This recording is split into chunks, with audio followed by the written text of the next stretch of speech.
The idea that wages are the problem is wrong. Real wages for Canadian auto workers, and this has happened to you folks just as it's happened to others, have declined by about 10% since 2008. This is because wages were frozen in many cases for some period of time, as they were for some of the period here. And it's also because the companies are using temporary or contract workers who get paid a lot less, but they're using them for a much larger share of their operations. So here in Alliston, we don't know the precise number, but it's a very good chunk of the total workforce, might be a quarter, might be a third, might be more for all we know, that are working under one of the temporary or contract type of arrangements so that their compensation is much lower. So if wages are the problem, that doesn't make sense because real wages have been declining, yet everyone is saying that we should cut pay even more. And John mentioned in the introduction, this study that came out from the group is a think tank called IRPP, Institute for Research on Public Policy.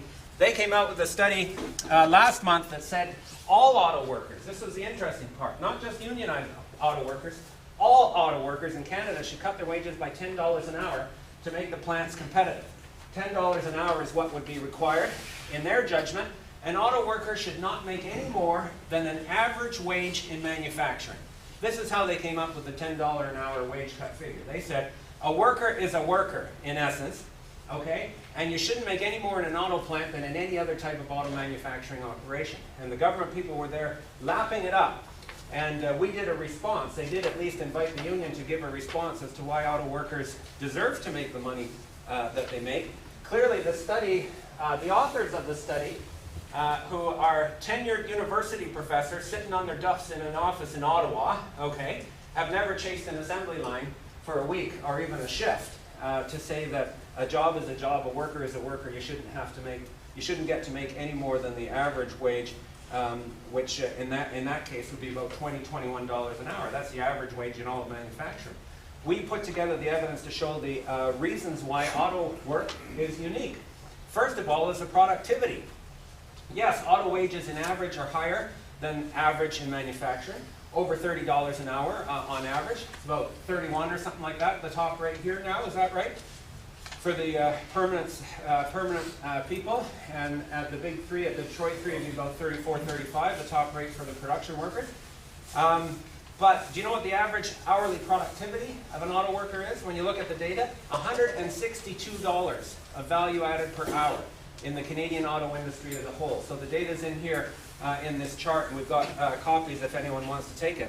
So $162 an hour is the value added that you contribute to the industry with each hour of labor because of the skills, because of the technology, because of the pace of the work. Everybody knows working in an auto plant is different than many other jobs. It's much more intense and demanding. There's no room for error, given that the assembly line is just carrying along. That's how you create $162 an hour in value added. The fact that you get 30 plus of that back in your wage means you're catching a small share of the value added that you produce. We estimated about a third. For every dollar in value added that's created by an auto worker, they get on average 33 cents of it back in their own compensation. And as a share of productivity, auto worker wages are actually quite low compared to other sectors. At any rate, cutting the wages will never help the industry respond to or solve the true problems that they're facing, whether that's bad management, whether that's global financial uncertainty, whether that's natural disasters, as obviously beset Honda and some of the other Japanese producers. That's a terrible thing that occurred, okay? And if you're a company that was invested in that, the shareholders of that company are the ones who get the profits when it does very, very well. In fact, they're still getting very, very good dividends from Honda. So that's bad luck, okay? But that is a risk you take when you invest in a company. It's a very different relationship. When you're working for the company, you're doing your job, you get paid for your job, just like every other supplier. The company that supplies widgets to Honda doesn't say, oh, it was a tough year in Japan, we'll take less for our widgets because we want to share the risk, right? No other supplier is going to have that relationship. But they try and enforce that, shifting the risk onto the backs of workers because of the power that they have as the employer.